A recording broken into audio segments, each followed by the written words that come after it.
Catherine from Liberty University is asking, do you have any examples for non-credit programs that are financially self-sustaining and thriving?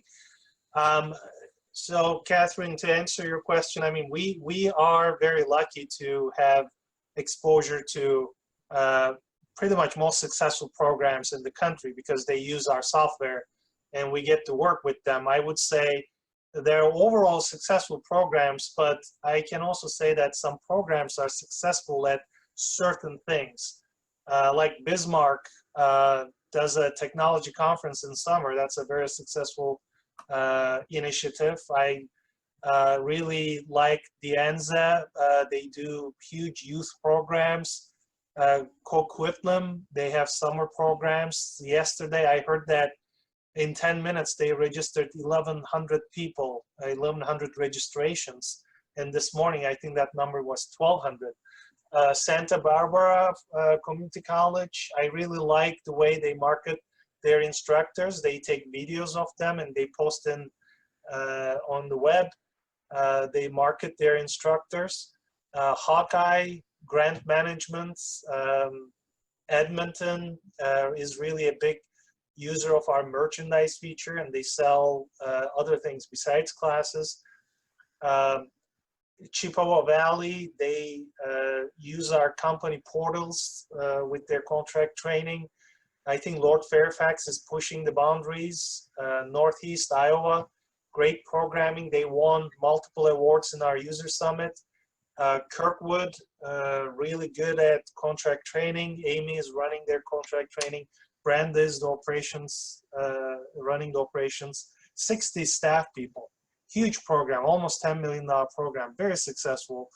CNM, Central New Mexico, they do amazing things with their data, taking it outside Lumens with API and doing things outside Lumens. I think Kennesaw is doing a really good job tracking their costs. Northern Virginia, Nova is a really large program. I would say it's a successful program. Another one that comes to my mind.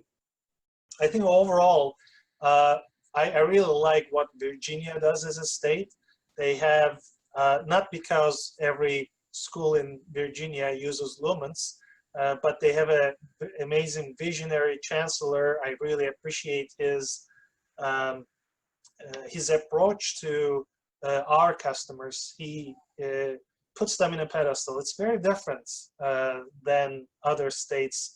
And they are collecting data as a state for the last 6-7 years almost, and they will be able to do some analysis on that and do some predictive analysis on that huge data they've been collecting for all these years. So those are some of the programs that come to my mind as successful programs, thriving programs around the country. If you ask them, they might maybe not say we are thriving, we are struggling, but you know, if you look at overall, I think I would say those are some of the successful programs that I know of. Bill, how about you?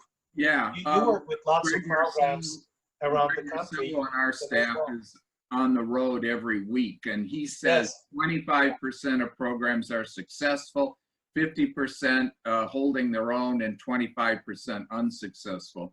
I agree with you. Yes, you can be financially successful out there, and you should be, and you need to be.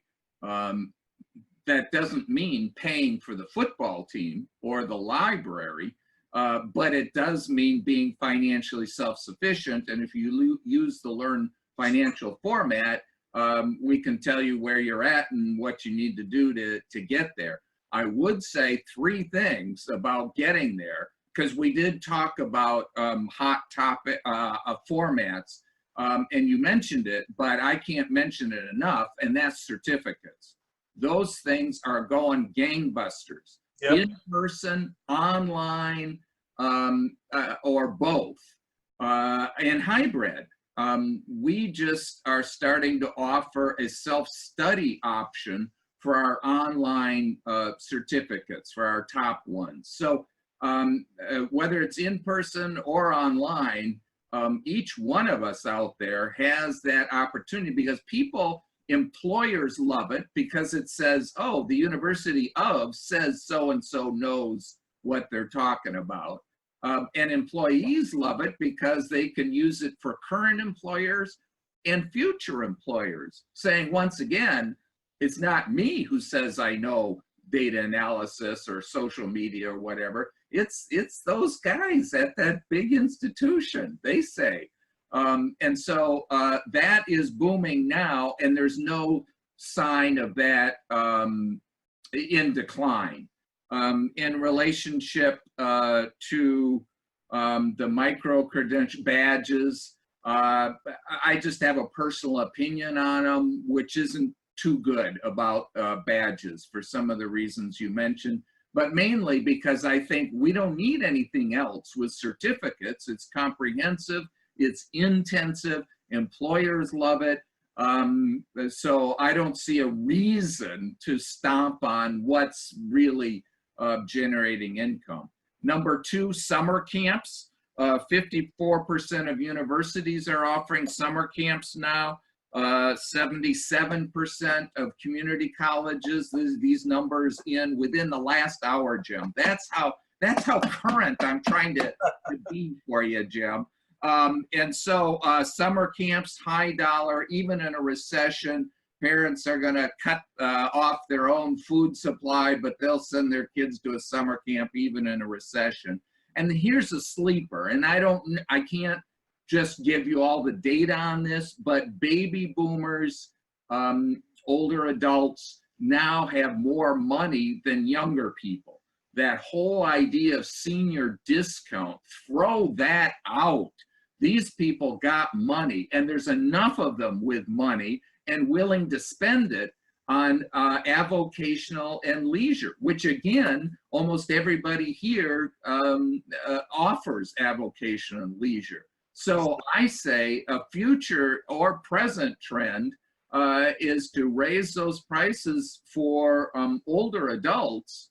Don't call them seniors for sure, but it's a good market out there moving into the future, because we're going to have more people 50 and up. So those are just three that come to mind that I think all of us can tap into.